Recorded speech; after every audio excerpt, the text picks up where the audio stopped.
Boa noite. Você acompanha agora as notícias que são destaque em Minas nesta sexta-feira. Polícia reconstitui a morte de um bebê de 3 meses de idade que foi espancado pelo pai. Ainda não foi preso o homem que é suspeito de matar a esposa a facadas na Grande BH. E hoje, outro suspeito de 2 tentativas de feminicídio na mesma região foi indiciado pela polícia. Fiscal da Prefeitura de BH e 2 comparsas são presos por suspeita de vender alvarás irregulares. Toda hora tem uma criança ou adolescente morrendo baleado no Brasil e Minas aparece em 3º lugar no número de crimes. Ministro da Justiça Sérgio Moro vem a BH e diz que pretende levar o modelo das prisões APACs para o resto do país. Moradores de Macacos, em Nova Lima, na região metropolitana, ainda não foram treinados pela Vale para fugir em caso de rompimento da barragem. 90 bebês nascem em Minas por dia de mães, crianças ou adolescentes. E não se esqueça que estamos transmitindo o nosso jornal também ao vivo pelo Facebook na página da TV Band Minas.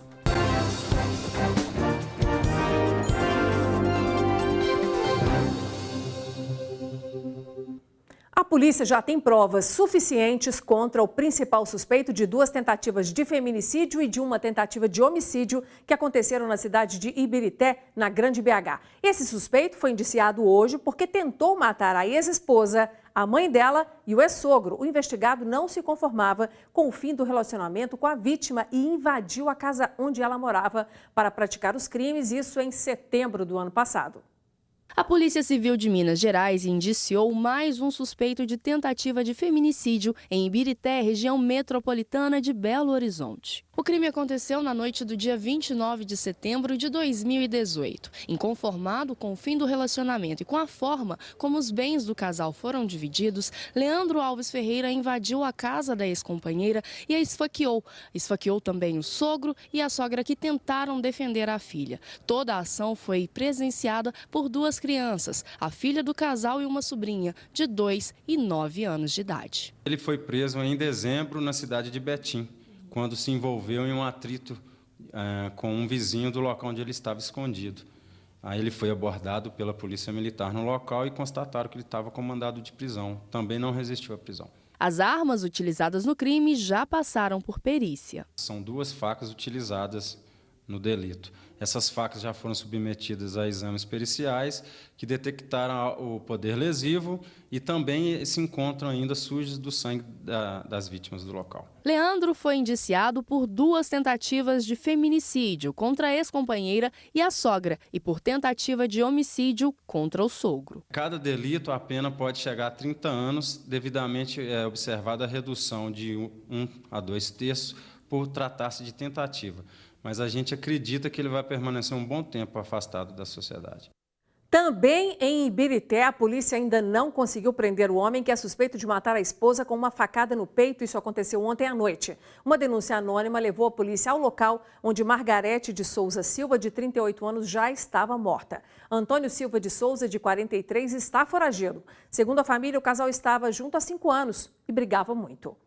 Vários acidentes aconteceram nas estradas mineiras nas últimas horas. Um caminhão capotou no início da tarde de hoje em Casa Branca, distrito de Brumadinho, na região metropolitana de Belo Horizonte. De acordo com o Corpo de Bombeiros, 2 vítimas precisaram ser retiradas das ferragens e foram levadas para a UPA da cidade. O motorista de um caminhão morreu após capotar na MG 155, na zona rural de Jeceaba, região central do estado, ontem à noite. De acordo com o Corpo de Bombeiros, o veículo carregava carvão. O motorista perdeu o controle da direção, caiu em uma ribanceira e ficou preso nas ferragens. Um motociclista morreu ao bater de frente com uma carreta na noite desta quinta-feira na BR-040 em João Pinheiro, região noroeste de Minas. A Polícia Rodoviária Federal acredita que a moto trafegava no sentido Três Marias quando invadiu a contramão. A motocicleta foi arrastada e o condutor acabou atropelado pela carreta, morrendo no local. A Polícia Civil fez hoje a reconstituição do crime que terminou com a morte de um bebê de 3 meses na última quarta-feira em Andradas, no sul de Minas. A mãe da criança acompanhou os trabalhos da polícia. O crime aconteceu na casa da família. Segundo a Polícia Civil, a mãe da criança disse em depoimento que o esposo teria usado o joelho para agredir o filho do casal durante horas, porque ele teria se estressado com o bebê que sofria com cólicas. Hoje, ela confirmou à polícia que o bebê foi lançado diversas vezes contra o berço, batendo as costas e a nuca. O boletim de ocorrência registrado pela polícia dá conta de que os pais acionaram o SAMU ao perceber que a criança não estava respirando. O bebê foi socorrido e levado para a Santa Casa da cidade, mas não resistiu. Hoje, o hospital emitiu um comunicado esclarecendo que não identificou as lesões na criança e que os médicos da instituição teriam feito todo o trabalho na tentativa de reanimá-la e que esse próprio procedimento poderia deixar marcas no bebê. A direção do hospital diz que o fato será apurado. Já exames realizados no Instituto Médico Legal constataram que o espancamento aconteceu. Os pais estão presos e as investigações continuam. E foi preso hoje em Belo Horizonte um fiscal da prefeitura suspeito de vender alvarás de lotes ocupados em situação irregular aqui na capital. Quem tem os detalhes é a nossa repórter Luciana Viana. Luciana, pelo que você apurou, além desse servidor, mais 2 comparsas estavam juntos, foi isso? Boa noite. Exatamente. Boa noite, Nácia. Boa noite a todos. Cada um tinha uma função. Primeiro, um homem abordava as famílias, oferecia ali o documento de regularização do terreno público, ocupado de forma irregular. Um segundo se passava por advogado para passar credibilidade. E o terceiro, o servidor, então, emitia esse documento falso, ou seja, um falso alvará. Eles cobravam, Inácia, pelo menos R$100 mil de cada documento falso e teriam aplicado golpes aí em 7 terrenos. Este servidor da prefeitura ainda avisava comerciantes sobre fiscalizações e os alertava em troca de dinheiro. A prefeitura foi procurada pela nossa produção, Inácia, mas por enquanto ainda não se posicionou sobre esse assunto. Que golpe esse, hein, Luciana? Obrigada pelas informações. Bom, e a polícia procura por um homem suspeito de invadir um estacionamento no bairro Serra, região centro-sul aqui de BH, e de furtar equipamentos eletrônicos. Imagens de câmeras de segurança flagraram o suspeito. De acordo com a PM, o homem quebrou o vidro da janela, levou 2 notebooks, ferramentas e ainda cerca de R$2 mil em dinheiro. 3 anos foi o tempo que uma rua super movimentada do bairro Sagrada Família, a Genoveva de Souza, ficou interditada para o trânsito. Depois de fortes chuvas, o asfalto afundou e a cratera oferecia riscos a quem passava por ali. Nossa equipe esteve várias vezes no local até que a obra foi iniciada no ano passado. Nesta semana, o trânsito na rua foi liberado finalmente e os moradores estão aliviados. Depois de 3 anos tendo que dar a volta para pegar o ônibus, Sara agora espera o coletivo no ponto que fica bem perto do trabalho. Voltou o fluxo do ônibus, facilita, porque antes a gente tinha que descer lá para frente para conseguir pegar o ônibus. O ponto reaberto fica na rua Genoveva de Souza, região leste da capital, que teve o trânsito de veículos liberado esta semana. A rua passou por obras depois que uma cratera foi aberta em janeiro de 2016 por causa das fortes chuvas que caíram no local. O problema na via virou uma novela. Nossa equipe esteve várias vezes por aqui, registrando a reclamação dos moradores. Muitos veículos, e pessoas no meio da pista. No momento que a gente tem que entrar pela contramão. A Vilmar mora há 15 anos na rua e acompanhou todo o processo. Para ele, o sentimento é de satisfação. Quando a gente chegava aqui, tinha que dar uma volta intensa, pelo bairro para conseguir vir aqui só pela contramão, E não foi fácil. Agora, o que atrapalhou mais para nós aqui nesse período, além desse desconforto, foi o problema da droga, Muita gente parada, esses moleques, motoqueiros debaixo dessas árvores aí da rua, o tempo todo. A gente ficava até receoso de família, em sair e entrar em casa. Então é meio complicado. As obras de drenagem e de contenção de encosta aqui da rua custaram cerca de R$930 mil. A Sudecap informou que ainda faltam ser concluídos 5% dos trabalhos e que tudo por aqui deve ser entregue à população até o mês de julho. A rua, que é uma importante via de ligação do bairro, finalmente vai fazer o lugar voltar a ser o que era antes. Tinha que ir até o horto, agora não. Pega aqui direto essa rua, é muito bom. Nossa, facilitou a vida demais. Já era a hora, Já estava na hora, estava passando da hora. No ano passado, 90 bebês nasceram a cada dia, filhos de mães, crianças e adolescentes aqui no estado. A gravidez precoce é uma preocupação para especialistas e se apresenta como um grande desafio de saúde pública. Ela tem 17 anos, é estudante e está grávida de 5 meses. O pai também tem 17 anos. Quando o casal de namorados soube da gravidez, Teve medo e insegurança. Nenhum dos dois trabalha. Moram com os pais e outros irmãos.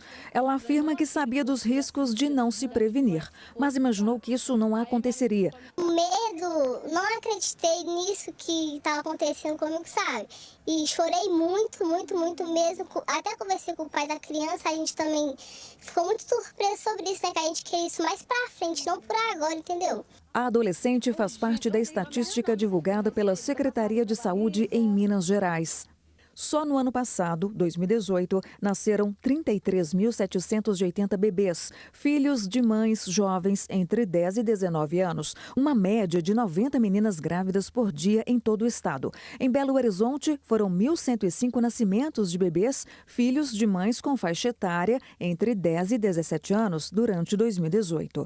De acordo com esta psicóloga, tanto engravidam as adolescentes de classe social mais baixa quanto as de classe mais alta. Mas a psicóloga afirma que no que se refere às jovens de classe social mais abonada, é difícil levantar dados nos consultórios particulares, que em geral elas frequentam, mas normalmente são amparadas com mais recursos financeiros. Existe uma carência afetiva muito grande que faz com que essa jovem ela busque preencher essa falta através de uma relação, né, que às vezes é uma relação onde que ela encontra um certo apoio, né, do companheiro, algo que ela não encontra na família. Esta médica defende um maior comprometimento das políticas sociais em campanhas de informação e conscientização desde a infância. A orientação é fundamental. Elas precisam ter informação, apesar de, né, hoje a informação está à mão no celular, mas obviamente essas informações a gente sabe que nem sempre são corretas. Então, para fugir disso, a gente precisa realmente informar os pais, os professores, os médicos, a imprensa com campanha, isso é muito importante. A médica ainda alerta que a gravidez na adolescência é considerada de alto risco. Daí, a importância do pré-natal para evitar complicações durante a gestação e o parto. Por isso, a importância de os familiares da adolescente saberem da situação o quanto antes. Ela, às vezes, não vai estar com o pai da criança, né? Esse pai não vai dar um suporte, porque muitas vezes é um menino também muito novo, muito imaturo, então a família precisa estar junto. E um dos problemas que acontece é justamente que essa menina começa a fazer um pré-natal muito tardio, porque ela esconde. Não é um momento de apontar o dedo, de criticar, ela precisa desse apoio para ela levar a gravidez o mais tranquilo possível. Veja a seguir, ministro Sérgio Moro visita uma das prisões, a PAC, na Grande BH, e diz que pode levar a solução para todo o país.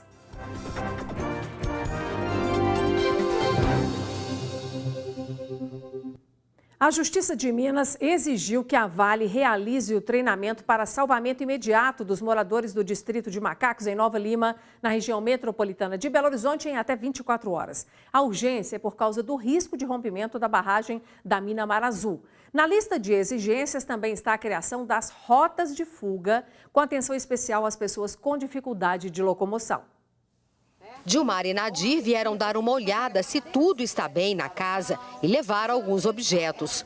O imóvel, que demoraram 30 anos para terminar de construir, foi interditado pela Defesa Civil porque está no caminho da lama em caso de rompimento da barragem B3 e B4, que pertence à Vale, em Nova Lima. Dinheiro, desde o dia que eu saí daqui eu não vi a cor. Nada. Não trabalhei um dia de serviço para ninguém, porque depois desse problema da Vale, acabou com tudo. Tudo que eu estava tinha aqui acabou. E outra, eles prometeram a doação de R$5.000 e até hoje para nós não saiu. Há quase 2 meses, eles foram levados pela mineradora para um hotel com a promessa de que iriam para imóveis alugados. Até hoje, afirmam que não receberam nenhuma ajuda. Não dá ajuda de custo, não arrumou a casa até hoje e a gente fica aqui, sem saber o que faz. A gente vem aqui, olha as coisas, volta para lá, eles falam que não tem uma posição, não decide nada. A Vale é uma empresa gananciosa que só pensa no dinheiro e não pensa no ser humano. 250 pessoas foram retiradas da área de risco após o alarme ser disparado pela Vale no dia 16 de fevereiro, por causa da mudança de nível de 2 para 3 da barragem B3 e B4 da mina Mar Azul, em Nova Lima, indicando risco de rompimento. A sirene voltou a soar na última quarta-feira, deixando os moradores do distrito de Macacos ainda mais apreensivos. Em caso de rompimento da estrutura, o distrito de Macacos seria atingido em 9 minutos. Ruas vazias, casas e pousadas interditadas por causa do risco de serem atingidas pela lama em caso de rompimento da barragem. E placas que indicam a rota de fuga em caso de tragédia. Um golpe para um distrito que depende principalmente do turismo para se manter. Depois de 21 anos funcionando em Macacos, este restaurante fechou as portas. Não suportou o sumiço dos turistas por causa do medo do rompimento da barragem. E quem ainda está funcionando passa o dia com mesas vazias, calculando o tamanho do prejuízo. A gente investiu em torno aí de 140, 150 mil para começar o negócio. Tem um ano, estava em plena ascensão, a cidade estava voltando a ser o que era e agora a gente tem uma redução aí drástica de pelo menos 75% no nosso faturamento. E as contas não param de chegar. Acostumada a cozinhar para muita gente, Maria Barbosa também passa o dia à espera de clientes que quase nunca aparecem. O patrão já avisou que se continuar assim, também vai fechar. Vou fazer 51 anos, emprego hoje para mim é difícil. Já entreguei currículo, depois que a sirene tocou. Não são apenas os donos dos quase 30 bares e restaurantes que estão apreensivos. Os proprietários das 60 pousadas de Macacos também estão sem saber o que fazer. A pousada de Rejane está fora da área de risco. Sem nenhuma reserva para os próximos dias, ela não tem como pagar as contas, que já somam 40 mil reais. Para a gente começar a voltar a ter a qualidade do serviço que tinha em Macacos antes, primeiro a Vale precisa chamar os comerciantes e pagar o prejuízo da gente, para a gente começar a sobreviver novamente. A moeda de Macacos hoje chama voucher. O que vive de Macacos hoje é voucher. Voucher que a Vale dá de R$20 para toda a população, porque o Ministério Público mandou. Para toda a população de Macacos, que todo mundo que se sinta atingido, ela dá aí um voucher de R$20 para o almoço e um voucher de R$20 para o jantar. Como assim? A gente não paga luz, não paga água, é voucher só para comer? Em Santa Bárbara, os moradores participaram de uma simulação para saber como agir em caso de rompimento da barragem Sul Superior, localizada em Barão de Cocais. A lama demoraria 2 horas e meia para chegar à cidade. Os moradores fizeram a rota de fuga e se encontraram em pontos mais altos e fora do alcance da lama. O ministro da Justiça e da Segurança Pública, Sérgio Moro, esteve hoje em Belo Horizonte e visitou uma prisão APAC na Grande BH. O ministro disse que pretende levar essa solução para mais cidades mineiras e também para outros estados. O ministro da Justiça e Segurança Pública, Sérgio Moro, estava acompanhado da ministra do Supremo Tribunal Federal, Carmen Lúcia, e do presidente do Tribunal de Justiça de Minas Gerais, desembargador Nelson Messias de Moraes. No fim da manhã, eles se reuniram com outros desembargadores no TJ e falaram do trabalho desenvolvido pelos órgãos de justiça. Sérgio Moro aproveitou para reforçar a posição do governo sobre a condenação em segunda instância. Claro que qualquer decisão do Supremo vai ser respeitada. Nós entendemos, porém, nessa linha de que a melhor decisão é a manutenção dos precedentes desde 2016, que inverteram a jurisprudência anterior e foram fundamentais para o avanço dos esforços anticorrupção. Antes de vir aqui para a sede do Tribunal de Justiça de Minas Gerais, o ministro visitou uma APAC em Santa Luzia, na região metropolitana de Belo Horizonte. Moro elogiou o trabalho desenvolvido aqui e disse que quer incentivar iniciativas como esta em outros estados do país. Na Associação de Proteção e Assistência ao Condenado, o ministro conheceu de perto o sistema onde os próprios presos são os responsáveis pelo local. Sérgio Moro falou da forma humanizada de como a pena é cumprida neste modelo de privação de liberdade.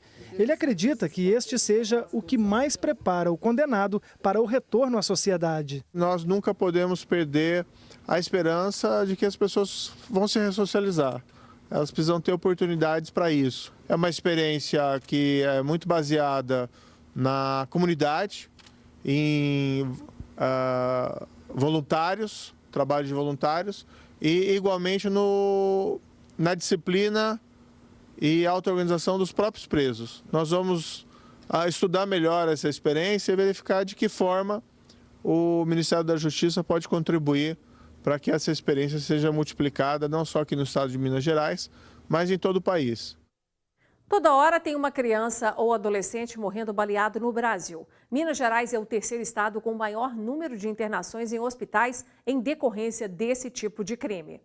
A cada 60 minutos, uma criança ou adolescente morre em decorrência de ferimentos causados por arma de fogo. A filha deste senhor, que não quis se identificar, foi uma dessas vítimas. Inconformado com o fim do relacionamento, o ex-namorado da garota a atingiu com um tiro na cabeça. A jovem tinha apenas 15 anos na época do crime. Ela não reclamava nada com nós, né? Mas quando a gente se engana, né? Na semana ficava com ela morando aqui dentro de casa.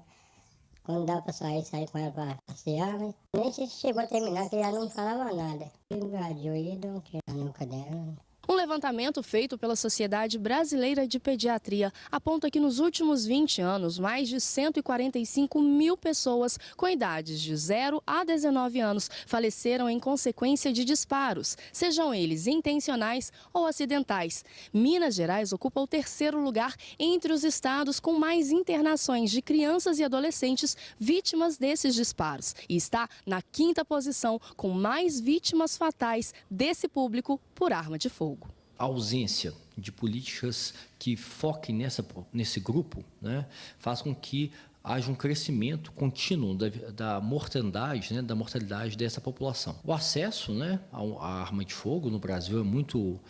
Não há controle nenhum, né, no mercado ilegal, e o acidente doméstico, né, que é o acesso que crianças e adolescentes têm a armas legalizadas. Ainda segundo o estudo, em 20 anos, o número de jovens vítimas de disparo por armas de fogo mais que dobrou em todo o Brasil.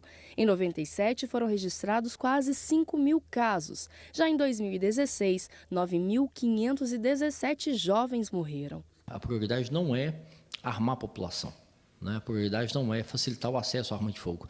A prioridade é reduzir os homicídios, reduzir a violência causada por arma de fogo, seja homicídio, seja tentativa de homicídio, seja acidentes domésticos. O aumento no número de vítimas recai também em outra área, a da saúde. Segundo o levantamento, a cada 2 horas, em média, uma criança ou adolescente dá entrada em um hospital da rede pública de saúde. Entre 1999 e 2018, foram registradas mais de 95 mil internações de vítimas graves, decorrentes de acidentes, tentativas de homicídio ou autoextermínio envolvendo armas de fogo. Um custo de R$210 milhões aos cofres públicos.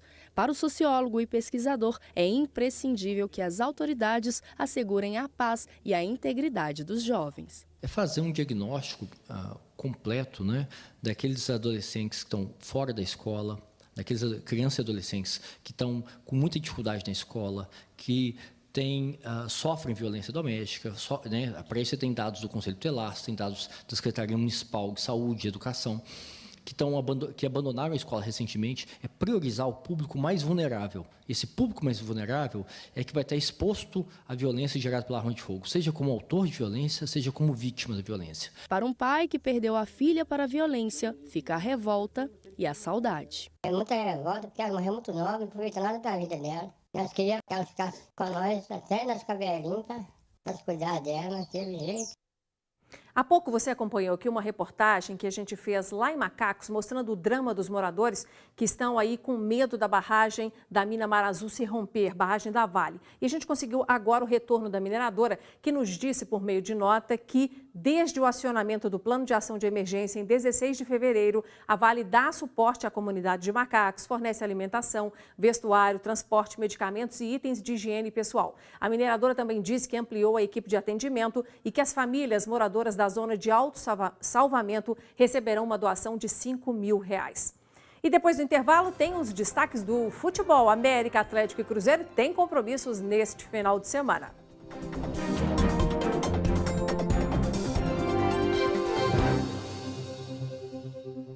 Amanhã, no programa DNA, Paulo Navarro vai entrevistar a presidente da Câmara Municipal de Belo Horizonte, a vereadora Nelly Aquino. Nascida no interior de Minas, Nelly já ocupou cargos públicos no Estado, no governo do Estado, na Prefeitura e também na Assembleia. Foi eleita em 2017 para o primeiro mandato como vereadora. Nelly vai contar sobre a carreira e também a história de vida. Não perca amanhã às 18h50.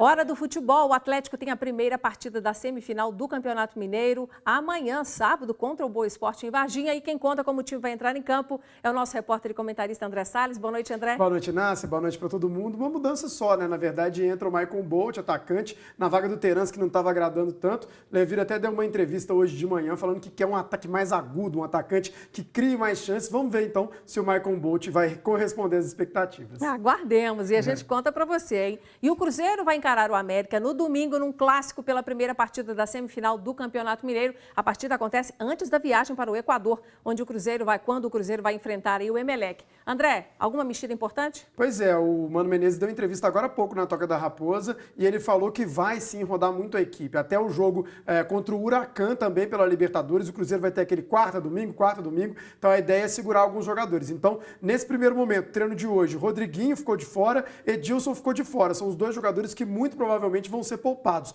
A ideia é não mexer tanto na equipe, mas ir revezando os jogadores. Pois é, então a gente vai trazer na segunda-feira. Você tem alguma expectativa de zebra nesses jogos? Acho que o Atlético é favorito contra o Boa Esporte, mesmo fora de casa o Atlético vem jogando bem. E o Cruzeiro acho que também é favorito contra o América, mas é um jogo bem mais equilibrado, pode ser um empate. Tá certo. Então, vamos contar aqui agora em relação ao Boa. Você acha que ele pode surpreender de alguma forma? Eu acho difícil, Inácia. Hoje, eu acho que esse Campeonato Mineiro mostrou que não existe um equilíbrio entre os times da capital e os times do interior. Então, o Atlético é muito favorito, deve ir completo. Acho que o Atlético ganha e talvez ganhe até bem. Já o outro jogo um pouquinho mais equilibrado, o Cruzeiro tem uma boa vantagem, mas o América sempre faz jogos complicados. Tá certo. Segunda você volta com análises e resultados, tá bom? Perfeito. Obrigada, André. Bom, e a gente fica por aqui com as notícias de Minas. Segunda-feira estaremos de volta, deixando você atualizado. Bom final de semana e até lá.